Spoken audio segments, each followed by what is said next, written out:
Today's lesson is the great shoe debate. Should shoes be worn indoors? Hi, everybody. I'm Roger. And I'm Mike. And today we're going to continue talking about the great debate, whether or not you should wear shoes indoors. This is not debatable here in Taiwan because everybody pretty much understands that you need to take off your shoes before you enter someone's home. Some businesses even require you to remove your shoes before you go in as well. Although I think that the hyperstores like Carrefour or Costco, RT Mart, Costco, they do not require you to remove your shoes if you go there. That's just too complicated. But yes, if you're going into someone's home and sometimes someone's business, you are required to remove your shoes. If you were to wear them inside someone's home, that would be considered very rude. That's absolutely right. But of course, the people whose home you're entering, or if it's a business, I've seen people take their shoes off at a dentist's office, for example, you're also required, this is part of being polite as well, to supply them with slippers, right? You're not supposed to bring your own slippers with you. Your host or the business you're visiting should also provide slippers for you. We also learned that in other parts of Asia, including Japan, this is fairly common, but interestingly in South Korea, where they have heated floors in the winter, wearing your bare feet or socks is okay. In Europe, though, shoes on everywhere you go. That's not expected. It's not part of the culture to take your shoes off. In North America, it's a bit of a mixed bag there. Some people will, some people won't, and some people might say, oh, if the ground is dry on a summer day, you can wear your shoes inside, but if it's wet and snowy, please take your shoes off. So today we're going to turn our attention to which might be better from a scientific point of view, right? What would health experts or doctors recommend? Are shoes bad for our health if we wear them indoors? Let's find out by checking out the first part of the article. People have debated the pros and cons of wearing shoes indoors at length, and even experts disagree. Those in favor argue that the germs wearers track in are largely harmless to our well-being, and that wearing shoes protects the health of our feet. Moreover, from an etiquette perspective, a no-shoe policy signals to visitors that you consider the state of your floor more important than their comfort. 大家好，第一部分介绍名词 germ， 它的意思是病菌或是细菌。例如 Marty is afraid of germs, so he washes his hands at least 10 times a day. Marty 很怕细菌，所以他一天至少洗10次手。或者Many people use special cleaning products in the home to get rid of germs. 许多人在家中使用特殊的清洁产品来去除细菌。接着看到名词 well-being， 表示安康、幸福或是福祉。例如 Our teacher not only wants us to learn, but she also cares about our well-being. 我们的老师不仅希望我们学习，还关心我们的幸福。继续来看到名词 etiquette， 指的是礼节或是礼仪。举例来说Learning the correct dining etiquette is important when visiting foreign countries. 在国外旅游时，学习正确的餐桌礼仪很重要。又或者说 In Japan, there is a special etiquette to bowing. 在日本有一种特殊的鞠躬礼节。再来看到动词 signal， 它的意思是向点点点示意，打信号，也可以是表达或是显示的意思。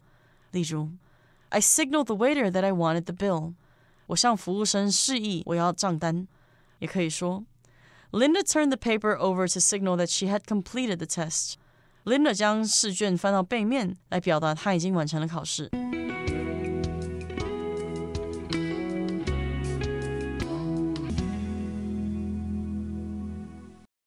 Okay, so let's again talk about this great debate regarding shoes and whether you should wear them indoors or not. People have debated the pros and cons of wearing shoes indoors at length. And even experts disagree. So we've got pros and cons. If you're talking about arguing about something or debating something where there are differences of opinion, you have the pros and cons of that particular issue. You have the advantages and you have the disadvantages. So the pros of something would be what's good about it, 1, 2, 3, and the cons would be what's bad about it, 1, 2, 3, etc. Exactly right. The good and the bad, and you list them out and you figure out things based on which Which column has more? Well, those in favor argue that the germs wearers track in are largely harmless to our well-being and that wearing shoes protects the health of our feet. So this is the pro-wearing shoes indoor gang or group. They are in favor. If you're in favor of something, you support something, you are pro, you are for that thing, you think that thing is a general good. So those in favor of wearing shoes indoor, they argue, not arguing in the sense of we're fighting verbally, we're disagreeing, and our tempers are starting to get a little hot. No, we're talking here about a debate. This is basically their point of view, their argument, not in, again, the angry confrontational way, just in I think there is more logic, there is more good sense, there is more wisdom in this point of view, and that's why I support it. So these people argue, they basically put forward, they suggest that the germs wearers track in are largely harmless to our well-being. Sure, you will track in or bring germs and other nasty things on your shoes into the house, things that you've picked up outside, and we use track in when we talk about things that might be stuck to your feet or stuck to your shoes. In the early days of COVID, people were spraying their shoes, right, with disinfectant. They're afraid they might track in some of the virus from maybe walking around or something like that. So germs generally just being bacteria, nasty things that might make us sick. Germs could be generally bacteria. You might also include viruses in that. But we use this kind of in an unscientific way just to talk about nasty things that you don't want around you, on your body, in your food, getting into your body to make you sick. So these types of things that you might bring in, they're largely harmless to our well-being, our general health. Your well-being is your health, both mentally and physically, but talking about it in a very general kind of way. They're not going to hurt you basically in any way, and that wearing shoes protects the health of your feet.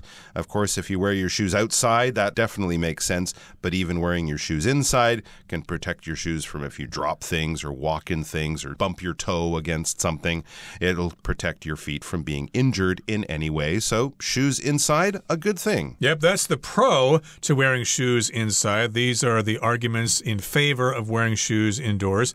Moreover, or in addition, from an etiquette perspective, a no-shoe policy signals to visitors that you consider the state of your floor more important than their comfort. Okay, that's an interesting angle on this. I never really thought about that before.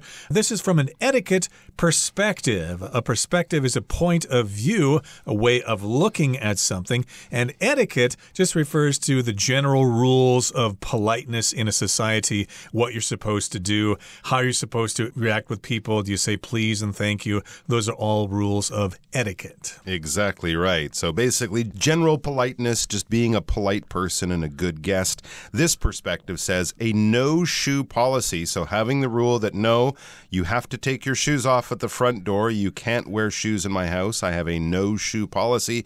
This signals to visitors that you consider the state of your floor more important than their comfort. That isn't kind of an interesting point of view or perspective, but basically, if I'm telling you you have to take your shoes off, I am signaling, I am giving you the message, even if I'm not actually saying it out that loud in so many words, but I am definitely with my attitude and my opinion and this rule I am making you follow. I am kind of telling you, my guest, that I think my floors and how clean they are is more important than how comfortable your feet are when you are in the house. Your feet could get sore and painful from walking around. They could get cold or something like that. But I'm kind of saying, you know, I don't really care if your feet get cold or if you walk through a puddle of water in the kitchen or something.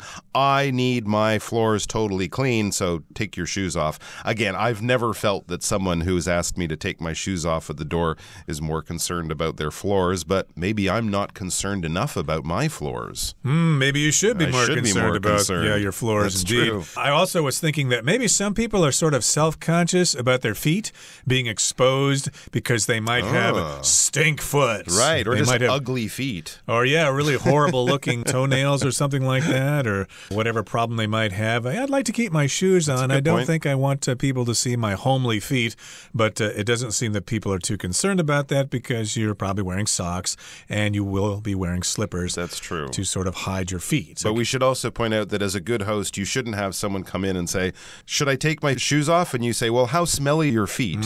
And then base it on that answer. Okay, that brings us to the end of the first part of our lesson for today. Let's go on to the second part here, and we'll listen first. On the other hand, individuals who support the idea of not wearing outdoor shoes inside point out that scientists have analyzed dust collected from carpets and shown that germs aren't the only concern.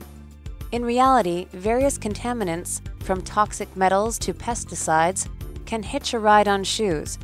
These contaminants pose risks to both the cleanliness of indoor environments and the health of people and pets. As for maintaining foot health, injuries can be easily prevented by wearing slippers with proper arch support.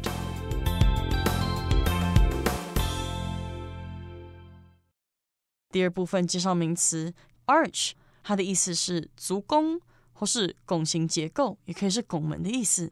例如 The runner felt a strain in her arch during the marathon. 该跑者在马拉松比赛中感到足弓拉伤。又或者说 That beautiful arch serves as the entrance to the ancient temple. 那美丽的拱门是古庙的入口。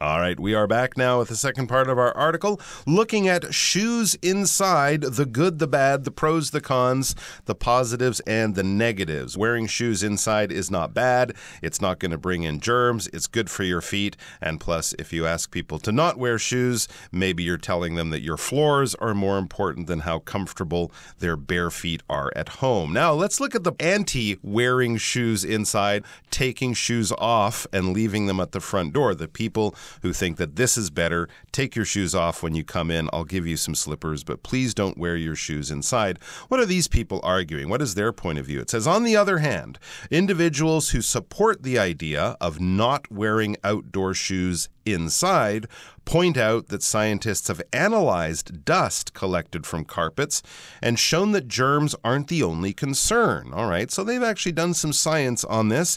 They've done some research and analyzed dust collected from carpets. Of course, a lot of the things that we bring into our home end up being dust, kind of dried powdered dirt that settles on different materials. A lot of that comes from skin cells, but also from pollen, from pet hair, from all sorts of other places. And they've analyzed this. When you analyze something, you research it very deeply. In fact, you probably physically test it in some kind of way. You can analyze data just by looking at the numbers and trying to figure out what they're telling you. But if you have something physical in the real world, like a blood sample, for example, you can use special machines, technology, computer programs to break that blood sample down into its chemical elements, to learn about it, that type of thing. When scientists bring rocks back from space, of course, they will analyze those rocks for years to try to just squeeze as much information and knowledge out of them. So basically, you're taking something and you're examining it very, very carefully in minute detail to try to learn as much. So they've collected dust from carpets. They've tested it in certain types of machines, mass spectrometers or things like that. And they've shown that germs aren't the only concern. In fact, germs, nasty bacteria, viruses that can make you sick, that's not the only concern or the only thing to worry about that they might have found in the dust in people's carpets. What else is in that carpet, Roger? Yeah, it's a good question. And in reality, various contaminants, from toxic metals to pesticides, oh my gosh, can hitch a ride on shoes. Okay, that's bad. That is bad indeed. So in reality, to tell you the truth here, we have various contaminants on those shoes besides bacteria and germs and things like that. We've got other things that are pretty nasty. A contaminant is something that causes pollution. It can cause other things to be bad, to lose their purity, and it can spread disease and radioactivity. Who knows? These are contaminants. And we've got a range of those contaminants. We've got toxic metals from toxic metals to pesticides. If something's toxic, it's poisonous, it's bad for your body, it can cause illness or even death. So we've got toxic metals, which could be radioactive, like uranium or something, or plutonium, mercury or something like that. They hitch a ride on your shoes. Hitch a ride, by the way, just means they tag along, they grab onto something to have a ride. They're probably doing it without an invitation, but sometimes, you know, if you're going to the beach, hey, you're going to the beach, can I hitch a ride? can I come with? I need to go to the grocery store. Can you take me there on your way to the beach? Exactly. It's kind of like tracking in. So you might be tracking in these toxic metals, so metals that are nasty. Of course, we all walk through, there might be gasoline or oil spilled on the road from a car, different types of things like that you clearly couldn't see with your own eyes. To pesticides, that's another thing that can hitch a ride on your shoes, or you can track in on your shoes. Pesticides, chemicals designed to kill insects and pests. So mosquito spray, cockroach spray, sprays that farmers might use to keep bugs from eating their plants, eating their crops, that type of thing. I'm thinking of here in Taiwan, every few months you'll see them go around neighborhoods spraying that stuff that kills the cockroaches, right? Yeah. Usually they do it early in the morning when people aren't around, but I've walked home a few times and gone through an area where clearly there were a lot of dead cockroaches. So yeah, there must be some of that pesticide on the ground, and it could stick to my shoes. It could hitch a ride on my shoes. I would also maybe throw in here herbicides as well. Herbicide. Herbicide is a chemical that kills nasty plants that you don't want. So like weed killer. If you go to a park and you're walking around, they might have sprayed the bushes for flowers to keep the flowers looking healthy, but some of those nasty chemicals that kill certain things and would not be good for you or your pets at home, those could hitch a ride in on your shoes as well. It says these contaminants pose risks to both the cleanliness of indoor environments and the health of people and pets. Yeah, absolutely. If it poses a risk to something, basically it could be dangerous to something. It's not definitely going to be dangerous, but the possibility of danger, risk, harm is there. So if you want to avoid things that could harm you, you want to avoid things that can pose a risk to your health of whatever kind in whatever way. And this paragraph finishes with another sentence. As for maintaining foot health, or in regard to keeping your feet nice and healthy, injuries can be easily prevented by wearing slippers with proper arch support. The arch, of course, is sort of the angle in your foot there, the space at the bottom of your foot. An arch could be something like the arch in St. Louis, for example, or the golden arches of McDonald's. Okay, that brings us to the end of the second part of our lesson for today. Let's finish things up now with the third part. In the end, whether to wear shoes indoors or not can be considered from the perspectives of culture, hygiene, and personal preferences. Striking a balance among these factors can empower individuals to make informed choices that put personal comfort and health first.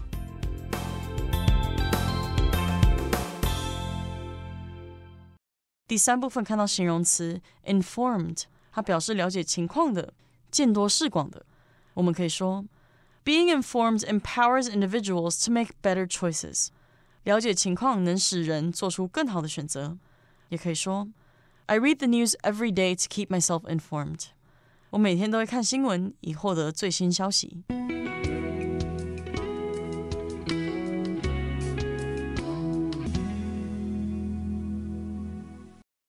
All right, here we are back wrapping up our article and our little sort of on-paper debate about what's best, to wear shoes indoors or not. Let's see how we wrap it up. It says, in the end, whether to wear shoes indoors or not can be considered from the perspectives of culture, hygiene, and personal preferences. Yeah, it often just comes down to you. What do you prefer? But of course, what you prefer, what you would choose, what tradition or custom you would follow may depend on your culture, where you're from. It may depend on your personal preference. Just, I would rather people not wear shoes in my house, or I don't like it because they're noisy or something like that. Or hygiene. I think that argument from hygiene was pretty strong for me personally. Cleanliness. When we talk about hygiene, we talk about healthy cleanliness. So washing your hands with proper soap in a proper way, using hot water, that is good hygiene. Just sort of rinsing your hands under water will not provide you with good hygiene. So it's not just being clean, it's being clean and healthy at the same time. So that might be the most important factor for you. Striking a balance among these factors can empower individuals to make informed choices that put personal comfort and health first. I think striking a balance is good. Personal hygiene is important, but if you're inviting 10 friends over for a party, you might want to keep your take the shoes off at the front door rule in that kind of situation. Find a balance between the two. Yeah, to compromise. And in this particular case, it can empower people to make informed decisions or choices that put personal comfort and health first. So if you're empowered, you have the right, you have the power to do something. And yes, you can make an informed choice. Informed means you have a lot of information. It's not an arrogant, ignorant kind of decision. You're making that decision based on logical information. And hopefully all of you can have healthy feet when you enter someone's home. We're at the end of our discussion for today. Here comes Hanny.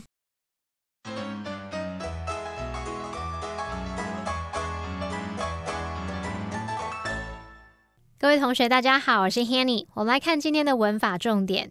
课文第一部分提到支持室内穿鞋的看法，然后呢，第二部分的第一句就写到说，另一方面支持不把室外鞋穿进室内的人指出怎么样怎么样。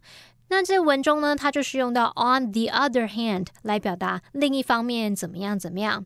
这个副词片语可以把它摆在句首或句中，用来引出另一个跟前面叙述有差异或是对比的情况。例如 Ian is a quiet person. His sister, on the other hand, is lively and talkative. Ian 是个安静内向的人，另一方面，他的姐姐则是活泼又健谈。好，那么 on the other hand 前面也常常会搭配 on the one hand 去表达一方面怎么样，另一方面怎么样。那这是用来引出两种不同或相反的观点或事实。例如 On the one hand, she'd love to have a pet dog.But on the other hand, she's worried that she may not have time to take care of it. 一方面她想要养一只宠物狗，但另一方面她担心自己可能没有时间照顾它。我们看到课文第三部分的第一句写道，最后在室内是否穿鞋可以从文化、卫生和个人喜好的角度来思考。文中是用 whether to wear shoes indoors or not， 在室内是否穿鞋，用这个部分来当主词。那么 whether 之后接不定词 to be， 可以形成名词片语，摆在句中当主词、受词或者是补语。搭配了 or not 可以表达出相反的选择，像是 Kim hasn't decided whether to accept the job offer or not. Kim 尚未决定是否要接受那份工作。句子里面这个 whether to accept the job offer or not 这部分是当受词用。好，那再顺便补充一下 whether 引导名词子句也可以当主词、受词或者是补语用。那搭配 or not 的时候，我们可以把它写作 whether or not 主词加动词，或者是 whether 主词加动词 or not。那么 or not 也可以省略。我们来造两个例句。第一个例句是 Whether you stay or not doesn't matter to me. 你留不留下来都无所谓，对我来说并不重要。那名词子句 Whether you stay or not 这是当主词用，必须把它视为单数主词，所以呢后面的否定助动词我们是用到 doesn't 而不是用到 don't。 第二个例句是 The question is whether they can be trusted or not。我们也可以说 The question is whether they can be trusted. 问题在于他们能不能信任。那这个名词子句 whether they can be trusted or not 或者是省略掉 or not 这部分呢就是当主词补语用，用来补充说明主词 the question 的内容，使语义变得完整。好，那么以上今天重点整理，我们回顾今天单字吧。 Germ. Washing your hands regularly helps to reduce the spread of harmful germs.Perspective. Harry and Kim always argue because they see every issue from totally different perspectives. Signal. Cal's smile signaled his opinion on the idea before he even said anything. Analyze. Moira carefully analyzed the poem, searching for hidden meanings in its words. Toxic. Dr. Park wears gloves for protection when working with toxic chemicals. Arch.As she walked along the beach, the arches of her feet left impressions in the soft sand behind her. Informed. To make an informed decision, we need to consider all the available data first.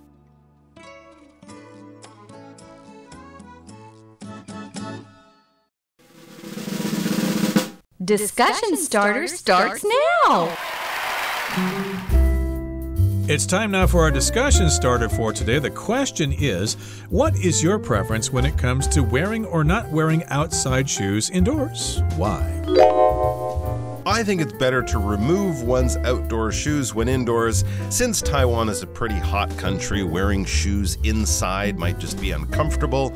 And as long as you're provided with some comfortable slippers to wear, I just think it's a nicer thing to do. Plus, it's just a relaxing kind of activity you do right when you get home. You take your shoes off. It gives you that feeling of restfulness and being at home, which is nice too. Well, I'd like to contrast my opinion to yours, Mike. All right. I prefer to keep my outdoor shoes on when indoors because I'm kind of tall, and if I need to untie my shoes and then tie them again when I leave, I have to bend over for a long time, and it's very uncomfortable. I would just rather keep my shoes on.